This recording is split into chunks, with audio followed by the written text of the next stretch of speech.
दोस्तों नमस्कार, मैं विश्वनाथ ऑनलाइन चर्चा में आप सबों का स्वागत है। दोस्तों, आज के इस चर्चा कार्यक्रम में हम जिस विषय पर चर्चा करेंगे, आज का विषय है ममता बनर्जी का दिल्ली का दौरा। दिल्ली का दौरा ममता बनर्जी का क्यों इंपॉर्टेंट है, इस पर हम लोग चर्चा करेंगे। लेकिन तब तक मैं चर्चा की शुरुआत करूं, आप मेरे चैनल को अगर सब्सक्राइब नहीं किए होंगे तो कृपया सब्सक्राइब कर लीजिएगा, लाइक कर लीजिएगा और अच्छा लगे तो आप इसे शेयर कर दीजिएगा। तो दोस्तों, आपको याद होगा पिछले महीने बंगाल में चुनाव था। भारत के प्रधानमंत्री माननीय नरेंद्र मोदी बंगाल में गली गली में घूमे, डोर टू डोर घूमे, बड़े बड़े रैली करके लोगों से संवाद, बंगाल के जनता से संवाद स्थापित किए। तंत्र मंत्र छल बल कल जितना लगाना था लगा लिए और अपने सरकार के सारे मंत्रियों को भी वहां बंगाल के चुनाव में लगाए मोदी जी ने, ममता जी के खिलाफ, ममता बनर्जी के खिलाफ। लेकिन ममता भी कुछ कम नहीं थी। ममता बनर्जी ने, अगर नरेंद्र मोदी डाल चलने की कोशिश किया, वहां पर ममता बनर्जी ने पात चला।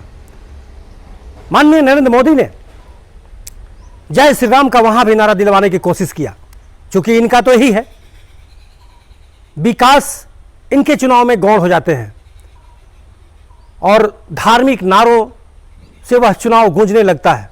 क्योंकि धार्मिक बातों से ही, धार्मिक उलझनों में जनता को उलझा करके तो में भारतीय जनता पार्टी को वोट लेना है।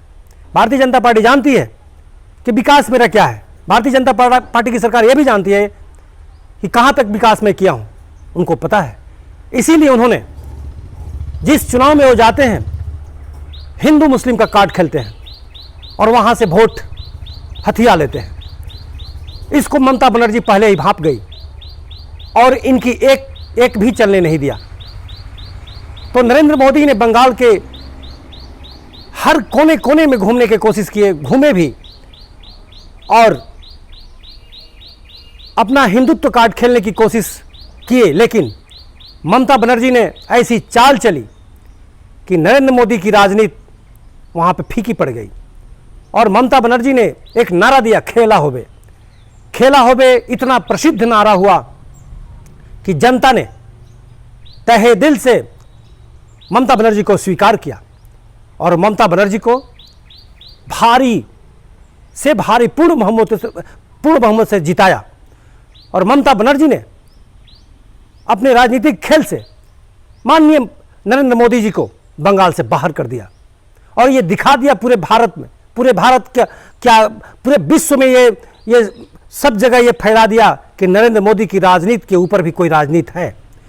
क्योंकि ममता बनर्जी के राजनीति के सामने नरेंद्र मोदी की एक भी न चली, एक भी राजनीति की गोटी ये सेट नहीं कर पाए, क्योंकि सारी गोटियों को ममता बनर्जी ने फेल कर दिया। जब नरेंद्र मोदी ने जय श्री राम का नारा लगवाया तो ममता बनर्जी ने पूरा चंडी पाठ पढ़ के अपना नामिनेशन किया, जो नंदीग्राम से नामिनेशन उन्होंने किया था। और हर इनके राजनीतिक कार्ड का जवाब ममता बनर्जी ने बखूबी हंसते हुए दिया और एक फाइटर, एक लड़ाकू योद्धा की तरफ चुनाव लड़ा और नरेंद्र मोदी को वहां से भगाने का काम किया और बंगाल भाजपा मुक्त हो गया और ममता बनर्जी का वहां पे पूर्ण बहुमत के साथ सरकार बनी। इसके बाद ममता बनर्जी की सरकार तो बंगाल में बनी, लेकिन बंगाल की खुशी पूरे भारत में फैली। भारत के अंदर जितने भी लोग हैं, जितनी भी जनता है जो माननीय नरेंद्र मोदी की सरकार से जो त्रस्त है, जो दुख में है, उनके दिल के अंदर एक खुशी की लहर दौड़ी कि किसी ने आया तो और नरेंद्र मोदी के कार्ड बनाया तो और नरेंद्र मोदी की राजनीति को फेल किया तो वो कौन थी? ममता बनर्जी। तो ममता बनर्जी की जीत से जितने भी भारतवर्ष के अंदर असमर्थ, यानी सरकार से जो असमर्थ व्यक्ति थे, असमर्थ जो जनता है, उनके दिलों में खुशी खुशियों की आस जगी।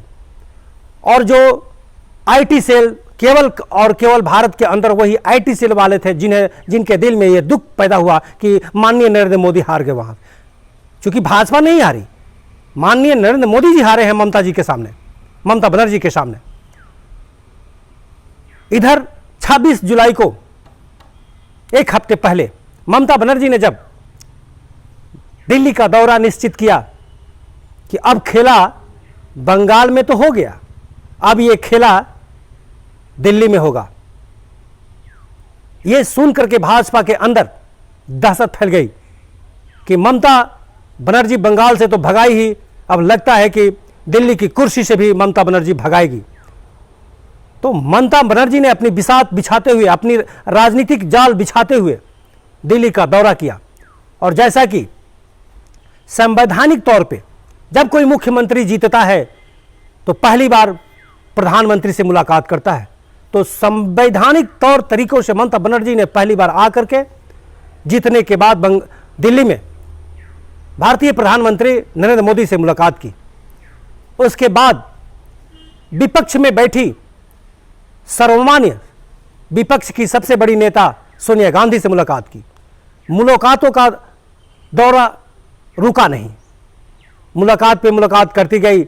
विपक्ष की जितनी पार्टियां हैं, सारी पार्टियों के जो नेता हैं, वो चाहे अखिलेश यादव हों, वो चाहे कांग्रेस के कमलनाथ हों, वो चाहे शिवसेना के उद्धव ठाकरे हों, यानी कि सभी विपक्षी नेताओं से ममता बनर्जी ने मुलाकात करना शुरू किया। और मुलाकात जो जो उनकी बढ़ती गई, नरेंद्र मोदी की राजनीति छोटी होती गई। और एक चीज दोस्तों, भारत के जनमानस में यह तो फैल ही गया कि ममता बनर्जी ही माननीय नरेंद्र मोदी को दिल्ली से हराएगी और दिल्ली से हटाएगी। पत्रकारों ने सवाल किया ममता बनर्जी से कि क्या आप विपक्ष की चेहरा बनना चाहती हैं? ममता बनर्जी ने कहा कि नहीं, मैं विपक्ष की चेहरा नहीं बनना चाहती हूं, मैं तो सिर्फ देश की जनता को, देश की जनता में जो त्रस्तता, जो जिन समस्याओं से जनता आज झेल रही है, उन समस्याओं से केवल और केवल दूर करना चाहती हूं।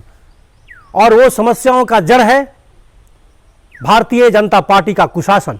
मैं भारतीय जनता पार्टी के कुशासन से लड़ने आई हूं और देश स्तर पर अब खेला होवे। तो जनता के भी मन में ये खुशियों की लहर दौड़ी कि जरूर अब खेला होगा, क्योंकि बंगाल में खेला हो चुका है। तो दोस्तों, ममता बनर्जी वहीं नहीं रुकी।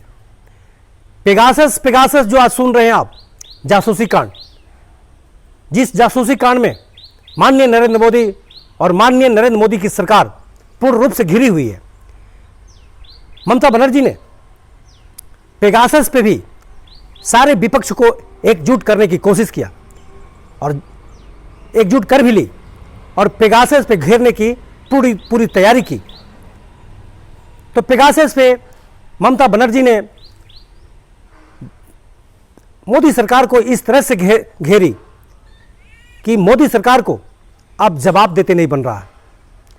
चूंकि पेगासस जो जासूसी कांड है, आप विभिन्न समाचारों में सुन रहे होंगे, पेगासस इस तरह से जासूसी कांड हुआ है कि माननीय नरेंद्र मोदी अपने देश के किसी भी राजनेता हो या पत्रकार हो या जज हो या आर्मी के सबसे बड़े अफसर हो, किसी पर इन्होंने विश्वास भरोसा नहीं जताया। जो इनके पक्ष में इनके भी मंत्री, उनकी भी जासूसी इन्होंने कराया। अपने सरकार में सम्मिलित मंत्रियों की भी जासूसी इन्होंने की। ये जासूसी कांड इस तरह से है कि इसे ऐसे भी कहा जा सकता है कि किसी के निजी जिंदगी में ये ताक झांक है। तो माननीय नरेंद्र मोदी ने और अमित शाह ने पेगासस के द्वारा भारतीय नेताओं, भारतीय पत्रकारों और भारतीय थल सेना के अफसरों की भी निजी जिंदगी में ताक झांक करने की कोशिश किया।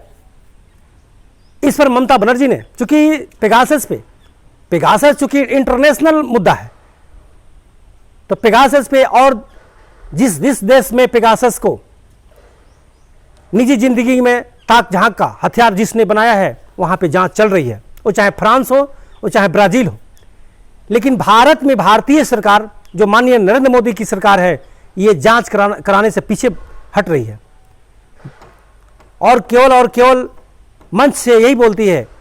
जो सदन में बात होती है, जो लोकसभा में जो चर्चाएं होती है, लोकसभा में जो बिल पास होते हैं, जो वहाँ पे जनता की बात होती है, जनता के लिए नियम कायदे कानून बनाए जाते हैं, जनता के लिए योजनाएं पास होती हैं, तो जनता के लिए योजनाएं पास नहीं बल्कि ये केवल बिल पास कर रहे हैं। विपक्ष का कहना यही बस सिर्फ है कि पेगासस पर बात कीजिए।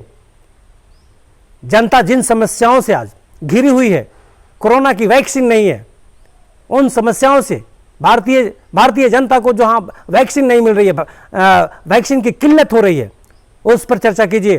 पेगासस पर चर्चा कीजिए कि आपने भारतीय पत्रकारों, भारतीय राजनेताओं के निजी जिंदगी में ताक झांक क्यों किया, इसकी जांच कराई जाए। सारा विपक्ष बस एक ही मुद्दा है, इसकी जांच कराई जाए। लेकिन माननीय नरेंद्र मोदी अगर इसमें सच होते तो जांच करा देते, दूध का दूध पानी का पानी होता। लेकिन भारतीय प्रधानमंत्री ने कभी इसकी आवश्यकता नहीं समझी कि इसकी जांच करानी है। तो इसका मतलब क्या है?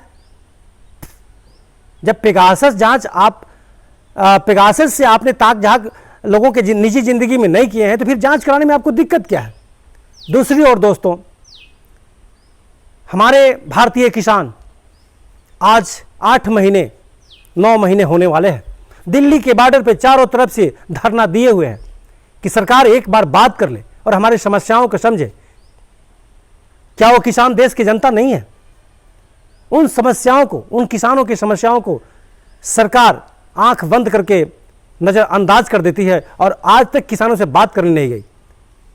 जिस मुद्दे पे किसान वहां बैठे हुए हैं, तो इतना क्रूर शासन नहीं होना चाहिए। तो मैं माननीय नरेंद्र मोदी जी से और भारतीय सरकार से यही आग्रह करूंगा कि अपने देश की जनता के साथ ज्यादा क्रूरता नहीं। तो दोस्तों, आज के समाचार में बस इतना ही। फिर अगले दिन हम किसी मुद्दे पे चर्चा लेके हाजिर होंगे। तब तक के लिए नमस्कार।